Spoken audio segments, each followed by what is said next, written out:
Well, I was asking how are emotions. I was asking are emotions more important than beliefs? And if beliefs are more important than emotions, then how do we change those negative limiting beliefs into positive ones that will Hmm. eventually branch through into the emotional part and into Okay, the thoughts and into the behaviors? gotcha. So if you recall the last time when we went over call it the pyramid of behavioral change, because that's what I'm pretty sure you're referring to. Beliefs was the more beliefs or assumptions were um, same thing. Were at the base. Emotions were the middle. Thoughts were there, and then actions were like pretty much the least relevant or impactful part.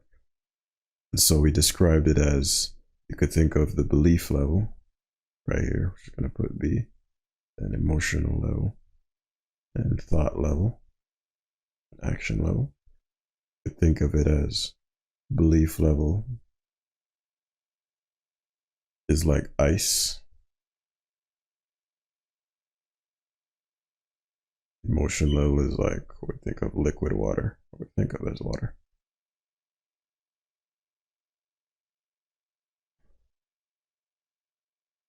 Oops. Thoughts are like called vapor or steam. We'll use steam. Thoughts are like steam.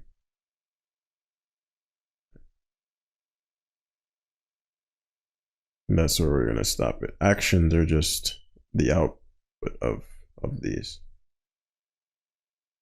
Right. So we talked about it. We said technically all these are emotions. You could argue like just like how ice is really dense. We think of ice as really dense water. We think of steam as pretty much non-dense water, right? Trying to word this in a way where no matter who's watching this, it'll make sense. But steam is less dense water. Ice is really dense water. Similarly, a belief is like, think of it as a really condensed form of an emotion. And a thought is a really uncondensed form of an emotion. And the emotional layer is just like the water, it's the base level. But this entire behavioral, all your behaviors are driven by emotions, right? Or feelings. Not quite the same thing, but we'll keep it simple. So we said that in order for me, let's say you have a habit of watching porn, and you come to me and you're like, okay, I want to reduce the porn habit. The porn is the action level. And so what people do is they go, I'm going to watch a video on how to change the action. So you do the push up. I actually got a guy message me recently um, wanting to work with me to get rid of his porn issue. And he was saying that, one of the, well, what he was fearing was that I don't want to become a degenerate. I'm struggling to, at work, I'm starting to perceive women in a way that's just just a slab of meat, right? And he fears that that's going to impact his long-term relationships. One, because if you're constantly in masturbation mode, when you finally start laying with a woman, chemically in your brain is going to ruin you, but also actual lasting in the bedroom and sexual performance. So you may permanently be fucked if it's a problem you don't address. And so many guys realize this at a certain point. I know there's a whole space on YouTube, I'm sure, for like, producing porn usage or viewing and things of that nature. And so he said he'd observed these, but obviously is going to try to address the actual action, the behavior. How do I stop myself from doing it? The problem is the action is just the outcome or the output, but it's not the cause. right? You by the time you're on the page, typing in XX whatever the fuck, that's that's the output. It's too late by that point. That's not the cause. The cause are all these levels down below, right? The thoughts that you tend to have, the emotions you tend to feel, and the beliefs underneath all that charge all of these, right? And so when we talk about if beliefs are more important, they are from the cause side, meaning what's causing any behavior you have. On the effect side, meaning what do you get out of it? So what is this guy seeking, right? So if I wanted to change his behavior quickly, I'd address the causal side, right? But what does he want on the effect side? He wants the feeling of being in control. He wants the feeling of, or he wants to reduce the pain and shame he feels after he's done, right? He wants to feel like there's a hopeful future for him. And he's not constantly tarnishing his relationships with every every viewing of, like he's searching for a feeling at the end. You could even drag it out even further. In his mind, it's like, okay, I eventually want a healthy, lasting relationship with a woman, potentially starting their family, all that. But the thing in my way is my habit of watching too much porn. And so you may not have a romantic partner at a time, or may not desire to have one at a time. In his case, he said, he didn't want to, because, various reasons that I found to be interesting. I've noticed a lot of guys hit me up, and they actually do want women, but I guess it's just the content out there, or it's just a lack of knowledge or experience. But for some reason, there's this notion of female avoidance that's rampant, particularly in young guys. And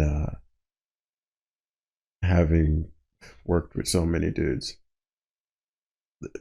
what most guys want most, even though they lie to themselves, is a wholesome, solid relationship with a quality woman that they actually like and likes them back. And a majority of the stuff they're doing in between is with that desire in the back of their mind. So I need to get all my money right first. I need to get a six-pack first. I need to. And while all those things are important, they have the assumption that, I can't have that until I have this. When really, which is, you could argue good or bad, that's not true. From so much experience, some guys I've helped are like, they, I would call them bums, but they weren't the most ambitious, inspiring people at the time. Now at the end, they realize, but basically, these guys out here thinking they need to have $1 trillion, a six-pack, 2% body fat before they can talk to a woman. I'm like, where is this coming from? But that's just a ramble. That's a tangent that I noticed, or a trend that I noticed, and then I just went on a tangent about it. But going back to this, the belief, because that's also a belief, right? And it's affecting their action. The action is I avoid women, but the underlying belief is that I'm not good enough to have the woman I want. That's the underlying belief that leads to the emotion, that leads to the thoughts, and that leads to the action. So when I said all the things you wrote on, the things you want out of life, it's more important to write the feeling you want from it than the thing you're going to get. So let's use one of them. You said you wanted, let's use the women example. You said you wanted, it was like a slim, mentally healthy, physically healthy, beautiful, 5'9" girl, right? So let's say I gave that to you, and she has all these things, but your chemistry is terrible and you don't like her very much, but she's slim, mentally healthy, physically healthy, beautiful, 5'9". She has everything you said you wanted to have, right? What would you do then? Mm. Yeah. I'd reassess if that's really what I want. Mm-hmm. Cause, Why though? cause like it's not about. Cause at that point, we'll just us talking about this. It's not really what I'm after. I'm not after those features. It's what feeling I get from her, or like what. Mm-hmm. Yeah, it's really what feeling I get from her. Bingo. Yeah, that's it. Now we have projections on what we think will give us the feeling, right? We talked about the guy, and I'll just talk about it here since I'm recording this. But we talk about the guys, the guys who come to me. I want a hot girl. Um, I want a bad bitch. That what they're really saying is I want to have an attractive woman accept me and love me and choose me over other men. And if they choose me over other men, then that'll be the confirmation I finally needed to say that I've made it, I've arrived, I'm enough. Because I know other men want her, but she chose me over them. And so that must mean I'm no longer at the bottom of the totem pole. I've officially made it. That's the symbolism of an attractive woman has for most men. They're seeking that love and acceptance and appraisal and going, hey, you're the one, you're the one I want to lay my life down for, by having your children or, whatever. As the confirmation of, okay, I'm enough. Right. And it's a necessary phase. I think I haven't seen too many examples where I hadn't had to help that guy get that unless he already understood that. But if he's in that phase, he has to I'll just help him get the girl. And then once he gets there, a month down the line, it's actually, this isn't that great. And then we talked about it. He actually once saw, dang, I actually really want a quality woman. Not just a hot girl so other guys can pat me on the back. But whenever I'm trying to change a behavior or changing a behavior, then the belief level, the ice, is most important.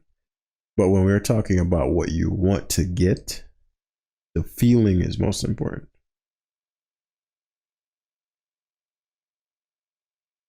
So when it comes to changing yourself, the beliefs you have, the assumptions you have about the world are the most deep-rooted driving force.